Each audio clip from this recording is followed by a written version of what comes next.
एक बार एक बहुत ही दुखी व्यक्ति एक महात्मा के पास आकर कहता है, मैं अपने जीवन से बहुत दुखी हूँ। मैं अपनी बीवी, बच्चों और अपने परिवार को भी खुश नहीं रख सकता। मैं अपने लिए कुछ भी नहीं कर पा रहा हूँ। कभी कभी तो मुझे अपनी ज़िंदगी को ख़त्म कर देने के भी ख्याल आते हैं। आप इतनी साधनाएँ करते हैं, इतनी तपस्या करते हैं, क्या आप मुझे कोई ऐसा मार्ग बता सकते हैं जिससे मैं अपने बुरे वक्त से बाहर आ सकूं? मेरा बहुत बुरा समय चल रहा है। 2 वक्त की रोटी का इंतजाम करना भी मेरे लिए बहुत मुश्किल हो गया है। अब आप ही बताइए कि ऐसे वक्त में मैं जिंदा रहूं तो कैसे रहूं? कैसे अपने परिवार को खुश रखूं?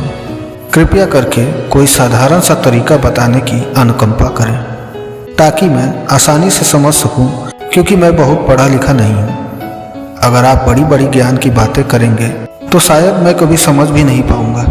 यह सुनकर महात्मा ने मुस्कुराते हुए कहा कि तुम एक काम कर सकते हो मेरा।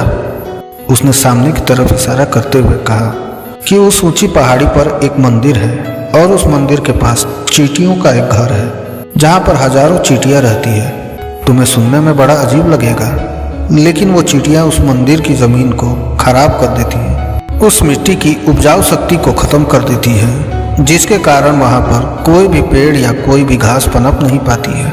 तुम मेरा एक काम करो, उसके बाद मैं तुम्हें तुम्हारे सवालों का जवाब दूंगा।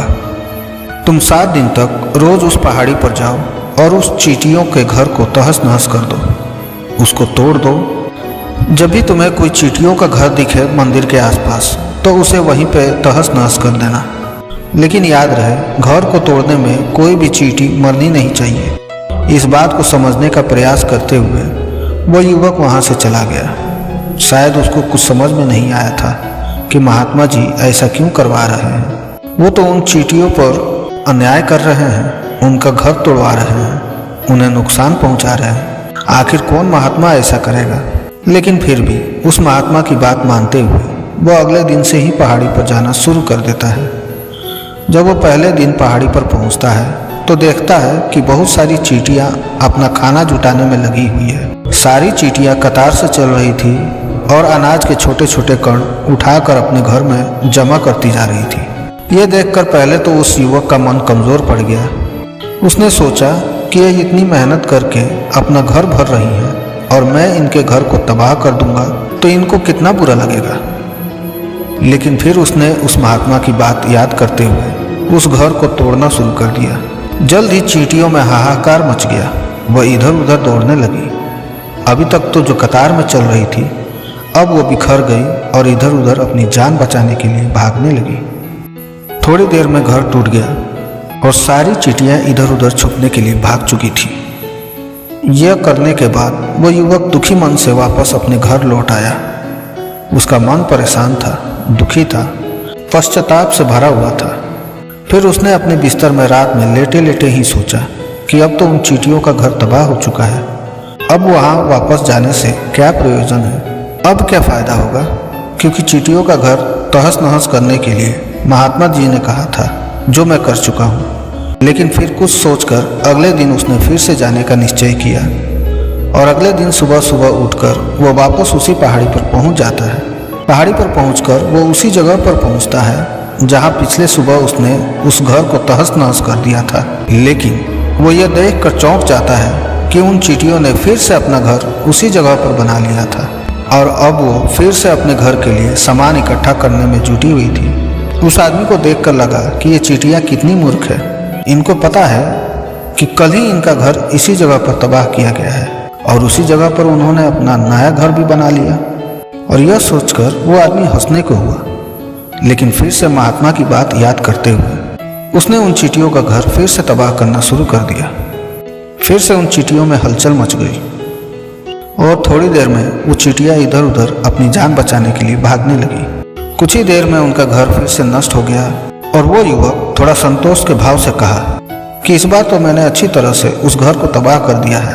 अब तो वो चींटियाँ यहाँ पर अपना घर बना ही नहीं पाएंगी। इसलिए जाने से पहले उसने उस घर पर ठंडा पानी भी डाल दिया ताकि चींटियाँ वहाँ पर अपना घर ना बना सके। और इस तरह अपना कर्म पूरा करके वो युवक फिर से अपने घर लौट आया। आज रात में सोते वक्त फिर से वो इंसान यही सोच रहा था कि क्या महात्मा यह सही काम करवा रहे हैं। क्या किसी का घर तबाह करना किसी सिद्ध पुरुष को शोभा देता है? क्या हो अगर वो महात्मा सिद्ध पुरुष हो ही ना? क्या होगा अगर वो मुझे बेवकूफ़ बना रहे हैं? लेकिन फिर उसने निश्चय किया कि मैं अपने काम को पहले पूरा कर लेता हूँ, उसके बाद ही पता चलेगा कि महात्मा मुझसे ऐसा क्यों करवा रहे थे। और यही सोचकर वो रात में सो जाता है। अगले दिन सुबह उठकर वो फिर से उसी पहाड़ी की ओर निकल जाता है। पहाड़ी पर पहुंचकर वो उसी जगह पर पहुंच जाता है जहां पर उसने उनके घर को तबाह कर दिया था। और वो ये देखकर खुश हो जाता है कि वहां पर कोई भी घर नहीं था। सारी चिड़ियाँ वहां से भाग चुकी थी। अब उसने सोचा कि अब मेरा रोज रोज आने का क्या प्रयोजन, क्योंकि चिड़िया तो अपना घर बदल चुकी है और महात्मा जी ने मुझे 7वें दिन आने के लिए कहा था, लेकिन आज तो तीसरा ही दिन है। अब बाकी 4 दिन वापस आने का क्या प्रयोजन। और यही सोचकर उसने निश्चय किया कि यहाँ से वो सीधा उसी महात्मा के पास जाएगा और उनको ये सारी खबर बता देगा। जब वो वापस मुड़कर उस पहाड़ी से उस महात्मा की कुटिया की तरफ जाने लगा तो उसने देखा तो अचानक से उसकी नज़र एक और घरौंदे पे पड़ी जो कि चींटियों का ही बनाया हुआ था। मतलब कि वो घरौंदा चींटियों ने ही बनाया था और अब वो चींटियाँ नए घर में वास कर चुकी थी। ये नया घर उनके पुराने घर से थोड़ी ही दूरी पे था। और जब उसी युवक की नज़र उस घरौंदे पे पड़ी तो उसने सोचा कि शायद महात्मा को पता था कि ये चींटियाँ अपना घर यहाँ से बदलकर किसी दूसरी जगह पर बना लेगी, इसलिए उन्होंने मुझे 7वें दिन आने के लिए कहा था। और ये विचार करके वह उसका नया घर भी तोड़ने के लिए पहुंच जाता है। जब वो वहां पहुंचा तो चींटियाँ उसी तरह अपने कार्य में लगी हुई थी।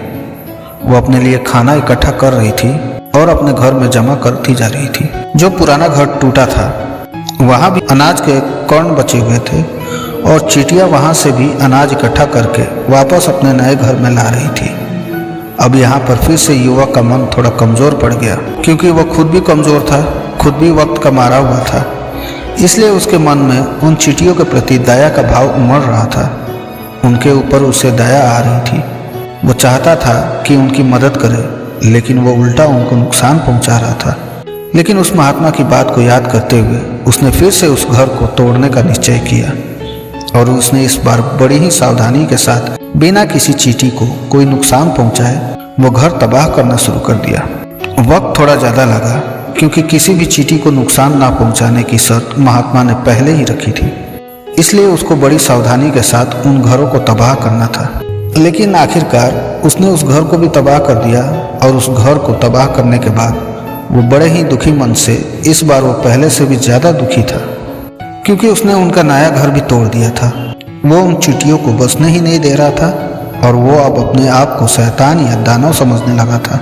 लेकिन फिर भी उस महात्मा की बात को मानते हुए वो अपने घर पर दुखी मन से वापस आ गया।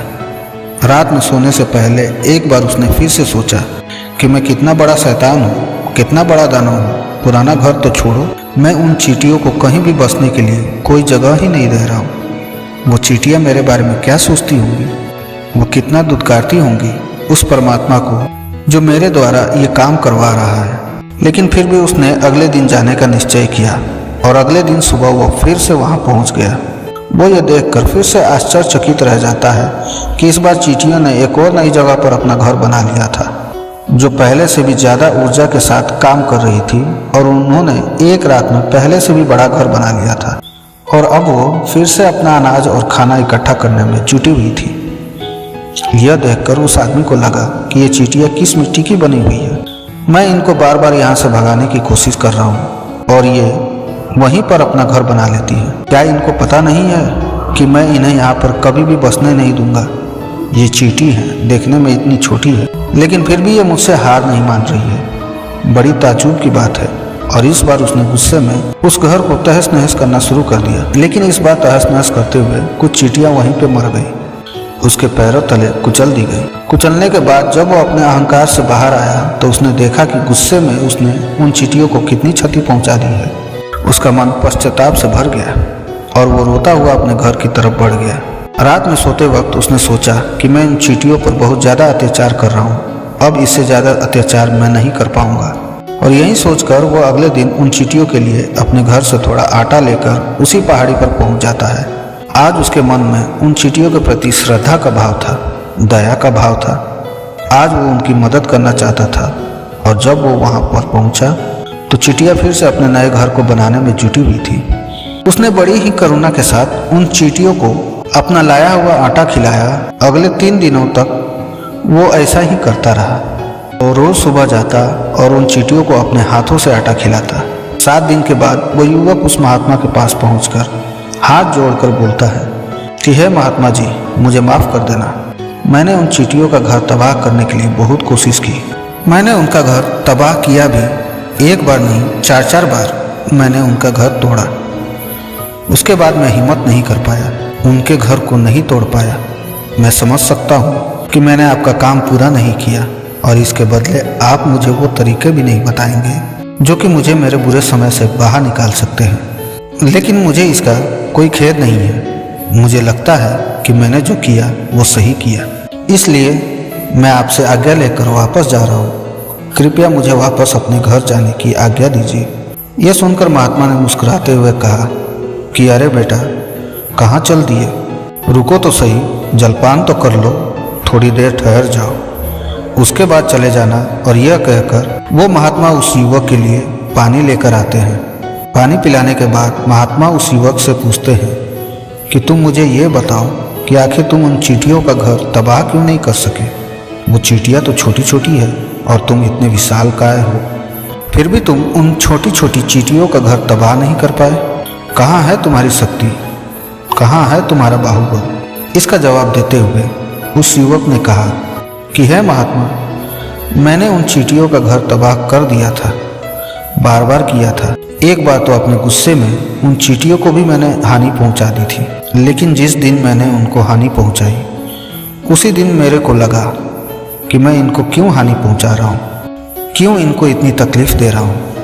और उसी दिन से मैंने उनको क्षति पहुंचाने की बजाय, नुकसान पहुंचाने की बजाय उनकी सहायता करनी शुरू कर दी। यह सुनकर उस महात्मा ने कहा कि यही तो सीखने की बात है। एक छोटी सी चींटी हमें जीवन का संदेश दे जाती है। मैंने तुम्हें उन चींटियों का घर तबाह करने के लिए नहीं भेजा था, मैंने तुम्हें भेजा था ताकि तुम उन चींटियों से कुछ सीख ले सको। तुम्हें क्या सीख मिली उन चींटियों से, क्या मुझे बता सकते हो? यह सुनकर उस युवक ने पूरी कहानी बयां कर दी। पूरी कहानी सुनने के बाद महात्मा ने मुस्कुराते हुए कहा कि बेटा, पहली सीख जो इन चींटियों से लेने की थी वो ये थी कि तुमने कितनी ही बार उनके घर को तोड़ने की कोशिश की, कितनी ही बार प्रयास किया कि उनका घर तबाह हो जाए, लेकिन वो हर बार अपना नया घर बना लेती थी। उन्होंने कभी भी हार नहीं मानी। अगर वो हार मान लेती तो वो चींटियाँ तुम्हें वहाँ पर नहीं मिलती। जीवन कार्यशीलता का नाम है, कर्मशीलता का नाम है, लेकिन हम मनुष्य 1-2 बार हार मिलने पे ही टूट जाते हैं, हताश हो जाते हैं और फिर जीवन में प्रयास ही नहीं करते। और कुछ लोग तो अपनी ज़िंदगी को ख़त्म करने पर उतारू हो जाते हैं। लेकिन जानवरों में तुमने एक बात देखी होगी कि वह अपना जीवन खुद से, स्वयं से कभी ख़त्म कर ही नहीं सकते। तुमने कभी नहीं सुना होगा कि किसी जानवर ने आत्महत्या कर ली, चाहे वह जानवर कितना ही भूखा क्यों ना हो, कितना ही दुखी क्यों ना हो, लेकिन वो अपने जीवन के लिए हमेशा संघर्ष करता रहता है। लेकिन वहीं पर दूसरी तरफ हम मनुष्य 1-2 बार हताश होने पर ही अपना जीवन खत्म कर लेते हैं। जीवन तो कर्मशीलता है, कर्म करने का नाम है। जीवन और मृत्यु आखिरी विश्राम है, परम विश्राम है। इसलिए मृत्यु से पहले कर्म करना कभी मत छोड़ना, क्योंकि मृत्यु के बाद तो तुम परम विश्राम में चले ही जाओगे। तो उससे पहले कर्म करना क्यों छोड़ रहे हो, क्यों हताश हो रहे हो? अगर तुम्हारा एक घर टूट गया है तो दूसरा घर बनाने का प्रयास करो, कोशिश करो, और कोशिश करने वालों की कभी हार नहीं होती। यह तुम उन चींटियों से देख चुके हो। देखने में तुमसे कितनी छोटी है वो चींटियाँ और तुम इतने बड़े हो, लेकिन उनका मन तुम्हारे मन से इतना बड़ा है, इतना विशाल है, इतना दृढ़ संकल्प ही है कि इतनी बार घर टूटने पर भी उन चींटियों ने कभी हार नहीं मानी। दूसरी सीख यहाँ से लेने की थी, वो यह थी कि जब भी हमारे ऊपर बुरा समय आता है, हमें लगता है कि यह समय कभी नहीं जाएगा, यह समय मेरे जीवन को बर्बाद कर देगा, मुझे कभी नहीं जीने देगा। और अपने इन्हीं ख्यालों से, अपने इन्हीं विचारों से, जिनका असलियत में कोई भी अस्तित्व नहीं है, वो सिर्फ विचार है, और वही विचार हमारे मन को दुखी कर देते हैं और इसलिए हम प्रयास करना भी छोड़ देते हैं। लेकिन तुम खुद सोचो कि एक बार प्रकृति हमें क्षति पहुंचाएगी, नुकसान पहुंचाएगी, लेकिन कब तक पहुंचाएगी? अगर हम बार बार फिर से उठ के फिर से नया प्रयास करते रहेंगे तो प्रकृति भी हमारे सामने घुटने टेक देगी और वो भी एक दिन हमारे ऊपर दयावान हो जाएगी, कृपालु हो जाएगी और वो हमें सब कुछ देने लगेगी जिसकी हमने कभी कामना की थी। तुमने खुद देखा कि तुम उन चींटियों को तबाह करने के लिए पहुंचे थे, लेकिन बाद में तुम ही उन चींटियों को अनाज और आटा देने लगे। तुम ही उन पर कृपालु हो गए। क्यों हुए? क्योंकि तुमने देखा कि वो चींटियां हार ही नहीं मान रही है। इसी तरह अगर तुम भी अपने जीवन में कभी हार नहीं मानोगे तो एक ना एक दिन यह प्रकृति तुम्हें वो सब कुछ देगी जो तुम अपने जीवन में पाना चाहते थे। इसलिए 2 सीख याद रखना, कर्मशीलता कार्य करते जाना और दूसरा कि एक ना एक दिन प्रकृति तुम्हारी उस कर्म का परिणाम तुम्हें जरूर देगी। तो दोस्तों, आज के वीडियो में बस इतना ही। उम्मीद है आपको ये वीडियो पसंद आई होगी और अगर वीडियो पसंद आई हो तो वीडियो को एक लाइक करना मत भूलिएगा। तो फिर मिलते हैं अगले ही ऐसी किसी वीडियो में। तब तक के लिए धन्यवाद। जय हिंद, जय भारत।